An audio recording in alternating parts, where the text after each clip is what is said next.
Right, so perhaps you might be thinking as you watch this video that here is a chagrined, rotten lefty, bitter and twisted, that Starmer won where Corbyn failed when he was Labour leader, giving Starmer a landslide win and the Tories their worst defeat ever. But actually what we've observed is the complete and utter failure of first past the post as an electoral system. Sure, it has delivered one party into power, a supermajority, almost as big as Blair's in 1997. Not quite, though, which is supposedly the point of that electoral system in a two-party system. But when you dig into the results, when you look at where Labour did well and where it did not, because it had its share of seats it clearly didn't go its way, and when you look at the national picture and overall vote share and then compare that to other elections, for as much as you might cheer a Labour victory, cheer the Tories being decimated, and I certainly share that sentiment, I hope by the end of this video you're asking yourself how the hell we've arrived at this result, because frankly, it's bonkers. Right, so Keir Starmer is Prime Minister. We knew he would be. We knew the Tories were toast as well. Perhaps we hoped they'd have been cooked even more than they were, but it is still the biggest defeat handed to that party in their history, a party that has existed since the 1830s, and they just lost 250 seats at time of writing. There are still 2 seats to go still, so I don't know which ones they are. Maybe they'll lose another one.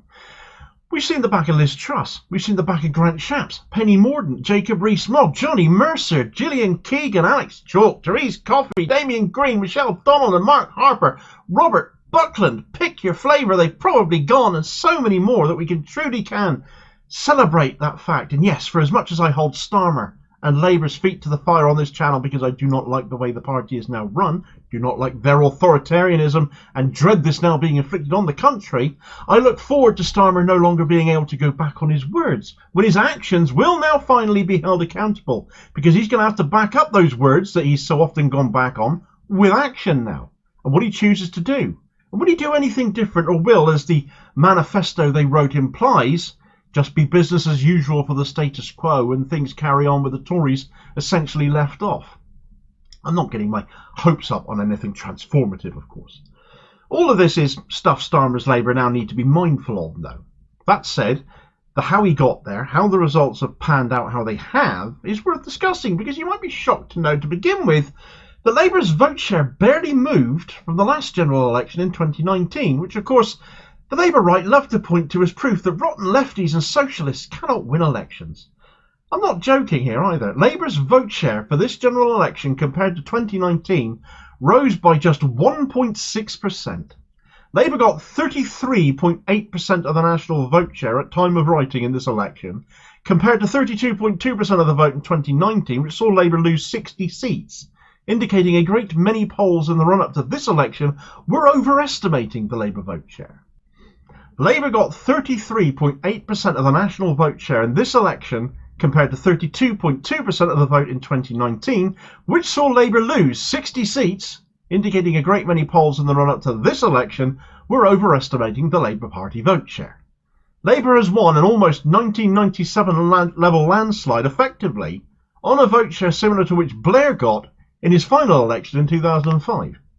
For comparison, in 2017 Labour got 40% of the vote, but then of course the Tories got 42.3% of the vote. And in 2019 the Tories got 43.6% of the vote. But this time around, lucky Starmer, the Tory vote collapsed. But as Labour vote share shows, they didn't go to Labour. The Tories vote share collapsed by almost 20%. Labour only gained 1.6%. Yet still, Starmer, instead of losing as Corbyn did, gains instead a supermajority. A supermajority based on winning 33.8% of the vote. Of those voting, just 1 in 3 people actually voted Labour in effect. Yet this is the result.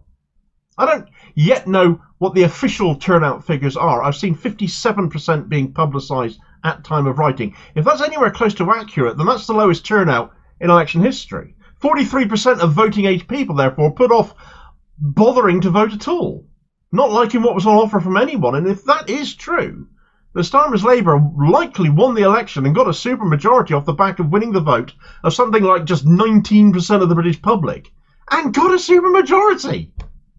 That's first past the post for you, though. Really doesn't sound very democratic in these terms, does it? Now, vote share is one thing, you might well be thinking, but with the Tory vote collapsing, does number of votes cast make any difference at all? Oh, well, indeed, but not in any way that justifies Starmer's supermajority either. Labour got, at time of writing again, bearing in mind a couple of results we're still waiting for, they got this election 9,621,603 votes. That last election where Labour got decimated and Corbyn resigned and the Labour right attack it all the time, well, Labour won 10,269,051 votes. Labour literally won a supermajority with over 600,000 fewer votes than they actually got last time out, where they lost 60 seats. The so-called worst Labour election results since 1935, as the Labour right like to refer to the 2019 general election. So make this make sense. Doesn't it just go to prove, though, that when so many people's votes count for nothing, as is the case under this system, the results end up, frankly, being questionable, and the democratic result of them being equally questionable? The democracy, where is it? Until we have a better system, though, until we have a government willing to go there, and Starmer has binned any notion of proportional representation, we're going to have to keep demanding it. Everyone's vote should count for something, otherwise more and more people will not bother. Aside from raw data, though, the effect that data had in real terms has also exposed considerable vulnerability with this majority. With fewer votes cast, and despite the Tory vote collapsing, there's been a rise and increase in vote share amongst smaller parties, and that has eaten into Labour's vote. Where the Lib Dems and Reform UK have been major beneficiaries of the Tory collapse, independent candidates who have become a much bigger fixture in this general election, we don't tend to see them as a rule, with many more people fed up with party politics able to get crowd-funded campaigns off the ground and have local support for a local candidate which Labour chose to spurn, imposing candidates from wherever on wherever, and the Green Party have also become more seen as an alternative in both Labour and Tory areas. The Green Party, for so long having just the one MP, they now have four. Co-leader Carla Denyer defeated Shadow Minister for Culture, Media and Sport Thangam Debonair in Bristol Central, overturning Debonair's 28,000 majority, albeit allowing for boundary changes, to now having a 10,000 majority of her own. She took an astonishing 56.6% of the vote there. Equally incredible, her fellow co-leader Adrian Ramsey overturned a 22,000 Tory majority to take Waveney Valley. Ellie Chowns beat Tory Bill Wiggin, ending his more than 20-year reign in North Herefordshire. And of course the Greens held Brighton Pavilion. They had a plan to get 4 MPs and build the party up from there. They invested in those seats heavily this time around, and it paid off for them. They got the win. In a sense, independents across the country did likewise. And when we think of independent MPs, we tend to think of those suspended for some reason, don't we? Not being elected as such. But we now have 6 elected independent MPs, who of course would have been people completely invested in their own area and that area only. And very often they went up against Labour too, although one was in Northern Ireland, so not that one. And this is where Starmer did get a spanking in some instances, and deservedly for how Labour had behaved. Now, Jeremy Corbyn is, of course, the best known of these. That would be a Labour seat now, if Starmer had let him stand for the party that he's been part of for the majority of his life, instead of putting a private healthcare CEO up against him. But that's what he did, and Labour therefore lost the seat. Corbyn retained it. Jonathan Ashworth, who made appalling comments about Bangladeshi migrants and the situation in Gaza, and was questioned about that by his constituents, was stood against a pro-Gaza candidate in Shaukat Adam, who beat him by just under 1,000 votes. That's Starmer's Shadow Paymaster General gone. He's going to have to find another one of them now. Labour also lost in Blackburn to a pro-Gaza independent, Adnan Hussain, with the same happening in Dewsbury and Batley, a new seat from a former Labour area, but again this was taken by a pro-Gaza candidate, Iqbal Mohammed. Birmingham Perry Barr, Labour MP Khalid Mahmood, was also defeated by an independent there, Ayub Khan. And an independent, as I mentioned before, took North Down in Northern Ireland as well. Even when Labour held a seat, though, and this has been seen across parties actually, the formerly safe seats for Labour now look a lot less safe because of the efforts of alternative smaller parties and independents most of all. Wes Streeting is a notable example. He just held off Leanne Mohammed in Ilford North, but his majority has been cut to about 500. Jess Phillips's majority has been cut to about 900. Where Labour could have kept Faiza Shaheen as their candidate in Chingford instead, Ian Duncan Smith, Dr. Death, has managed to hold on there yet again, despite being nailed on for defeat in polling previously. Even Keir Starmer himself is not immune from this. A man who in 2019 won 36,000 votes in 2019 saw his vote share slashed by more than 17% leaving him now with a majority of 11,000, down from 27,000. Now that might seem like a healthy majority still, but it's been literally halved, and in the space of the span of one election. And if an independent like Andrew Feinstein can eat into it that far, coming second as he did, and as the Tories have learned this time to their cost, then the warning signs are there that if Labour don't deliver, such majorities are not insurmountable. Starmer also ought to take note perhaps that vote for vote, he was outperformed by Jeremy Corbyn running as an independent. And of course there's one other factor that needs to be covered, and that is the get the Tories out factor, the tactical vote factor. How much of this vote share that Labour has won is down to that and that alone? And if, as I expect, Labour don't change away from being Tory light, they become continuity austerity, continuity Tory, then the support they've won here will evaporate very quickly. And who will that leave open a vacuum for? Because politics hates a vacuum.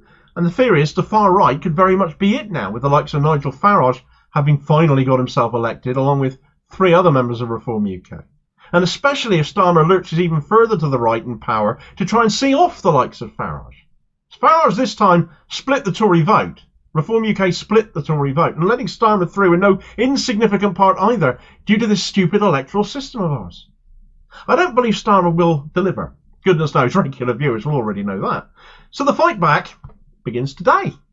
This channel, as it has always done, will be holding him to account. We'll be covering the stories the mainstream will not and do not, and he has been handed a majority on the basis that he will bring change from the right-wing politics of Tories and those like them, but worse, exemplified by Reform UK. And if he doesn't deliver, and as I said, I don't believe he will, he must be held accountable for that. He must be called out. He won't make the country more democratic. He, as an authoritarian, and we only have to look at how he's conducted himself as leader of the Labour Party to know that, will not, for example, legislate against himself more checks and balances, more honesty and transparency. He will lead the party born from protest in a manner that opposes protest, but which would inevitably lead to more protest, because you will never stop people from calling out and taking a stand against things they don't agree with. And they will protest against him more and more. He wants more control, not less. So by ruling out replacing this joke of an electoral system that has given him a massive majority, despite his party winning fewer votes and a stagnant vote share, he's already shown us he won't change. And that is precisely why independents have succeeded here and there, and will likely do so going forwards as well. Because now people know it can work. And if you don't like what you've got, well, this is just another form of protest, isn't it? Backing someone else, saying we don't want you anymore, and if you won't represent us, and we can't find anybody else that wants to represent us, then we'll find someone from amongst our own ranks, the ordinary working class, and we'll push them and promote them and finance them, and we'll get them to stand against you. Starmer should heed the warning signs and not abuse his majority for his own ends. He's already personally unpopular. He has not got the Blair effect. But use it in our interests.